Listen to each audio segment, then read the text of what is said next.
নাবিল গ্রুপকে 700 কোটি টাকা এলসির এগেনস্টে লোন দেওয়া হয়েছে, পরে এই মালামাল বিক্রি করে ব্যাংকে টাকা ফেরত দেওয়া হয়নি।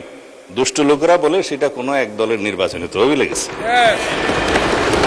এবং তারা একটা টিভি চ্যানেল প্রতিষ্ঠা করেছে এবং সেই টিভি চ্যানেলটা কোন পক্ষে খেলছে সেটা আমরা জানি। মুনাস হিসাবে দাঁড়িপাল্লায় ভোট দিলে জান্নাত পাওয়ার নিশ্চয়তাও দিয়েছে।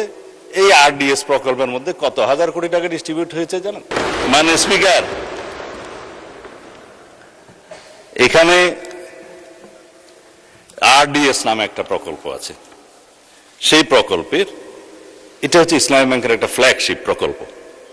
এই প্রকল্পের মূল হচ্ছে পল্লী উন্নয়ন প্রকল্প নামে, যেখানে 5,000, 10,000, 20,000 টাকা পর্যন্ত লোন দেয়া যায়।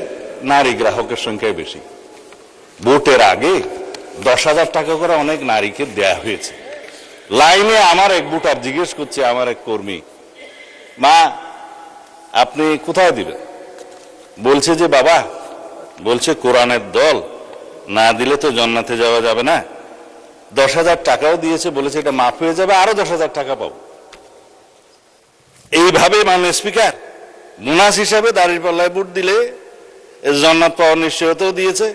এই আরডিএস প্রকল্পের মধ্যে কত হাজার কোটি টাকা ডিস্ট্রিবিউট হয়েছে জানেন? 22,000 কোটি টাকা ডিস্ট্রিবিউট হয়েছে। 11,000 কোটি টাকা আগে দেওয়া হয়েছিল।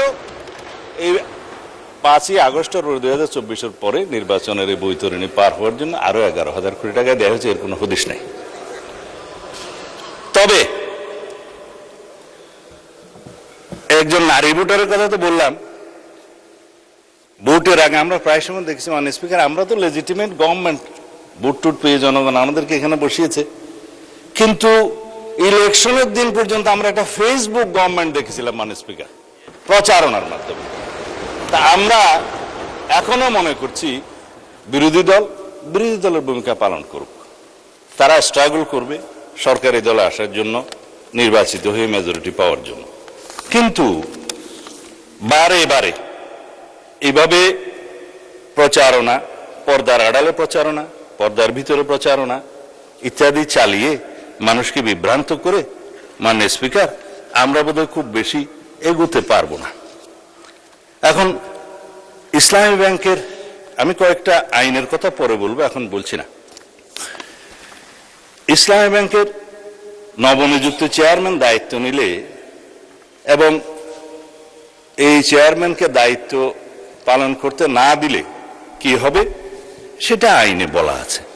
বাংলাদেশ ব্যাংকের ব্যাংক কোম্পানি আইন অনুসারে সেকশন 45, 46, 47 এবং লাস্টে 57-এ এই কথাগুলো বলা আছে। মাননীয় অর্থমন্ত্রী বলছে যে আইন উনি বলবেন, তা আমার একটু অভ্যাস খারাপ বলে আগে বলে দিচ্ছি। বাংলাদেশ ব্যাংকের নির্দেশ দানের ক্ষমতা, বাংলাদেশ ব্যাংক যদি এই মর্মে সন্তুষ্ট হয় জনস্বার্থে মুদ্রানীতি এবং ব্যাংক নীতির উন্নতির বিধানের জন্য কোন ব্যাংক কোম্পানির আমানতকারীদের স্বার্থের পরিপন্থী এবং ব্যাংক কোম্পানির স্বার্থের পক্ষে ক্ষতিকর কার্যকলাপ প্রতিরোধ করার জন্য যে কোন রকমের সিদ্ধান্ত বাংলাদেশ ব্যাংক দেওয়ার এখতিয়ার রাখে এবং ব্যাংক কোম্পানিগুলো, সংশ্লিষ্ট ব্যাংক কোম্পানিগুলো উক্ত আইন নির্দেশ পালনে বাধ্য থাকবে। ব্যাংক কোম্পানির পরিচালক সেকশন 46 ইত্যাদির অপসারণ বাংলাদেশ ব্যাংকের ক্ষমতা, চেয়ারম্যান থেকে বোর্ড অফ ডাইরেক্টরস সবার। তারপরে আপনার 49-এ বাংলাদেশ ব্যাংকের অধিকতর ক্ষমতা আছে, 47-এ পরিচালনা পরিষদ বাতিলের ক্ষমতা আছে। বিস্তারিত পড়লে আমার ওই 15 মিনিটে কোলাবে না, সেই জন্য বলবো না। এই পরিষদ বাতিল করা এবং নির্দিষ্ট মেয়াদ পর্যন্ত নির্দেশনা দেয়া, এগুলো সব বাংলাদেশ ব্যাংকের এখতিয়ার। ব্যাংক কোম্পানি আইন, তাইলে আগে আইন পরিবর্তন করুন, বাংলাদেশ ব্যাংক কোম্পানি আইন পরিবর্তন করে তারপর আপনারা এই আলোচনায় আসেন। অন্যথায় রেগুলেটরি অথরিটি হিসাবে বাংলাদেশ ব্যাংক তার নিজস্ব ক্ষমতা বলে দেশের স্বার্থে, ব্যাংকে রক্ষা করার স্বার্থে এই সমস্ত কার্যক্রম তারা চালু করবে। মাননীয় স্পিকার তারা তদন্তের কথা বলছেন, তদন্ত করার জন্যই তো। যদি এখন বলি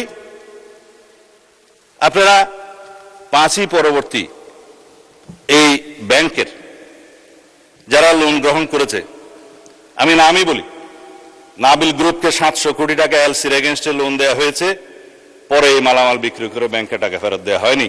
দুষ্ট লোকেরা বলে সেটা কোনো এক দলের নির্বাচনে তহবিলে গেছে, এবং তারা একটা টিভি চ্যানেল প্রতিষ্ঠা করেছে, এবং সেই টিভি চ্যানেলটা কোন পক্ষে খেলছে সেটা আমরা জানি। তার ব্যাংক লায়াবিলিটি হচ্ছে 16,000 কোটি টাকা, তার বিরুদ্ধে তদন্ত কেন হচ্ছে না? সেই জন্য তদন্ত হবে মানে স্পিকার। এখন লান্তাবুর গ্রুপকে হেড অফিসের অ্যাপ্রুভেল ছাড়া নির্বাচনের আগে 40 কোটি টাকা লোন দেওয়া হয়েছে, যার কোনো সদুত্তর নাই। এগুলো তদন্ত হবে মানে স্পিকার। সোশ্যাল কর্পোরেট রেসপন্সিবিলিটি নাম দিয়ে যারা ঢাকা থেকে কক্সবাজার পর্যন্ত বিমানের টিকিট পর্যন্ত ব্যাংকের থেকে করিয়েছে, সেগুলোরও তদন্ত হবে মানে স্পিকার। রেকর্ড আছে, এগুলো পত্রিকায় প্রকাশিত হয়েছে।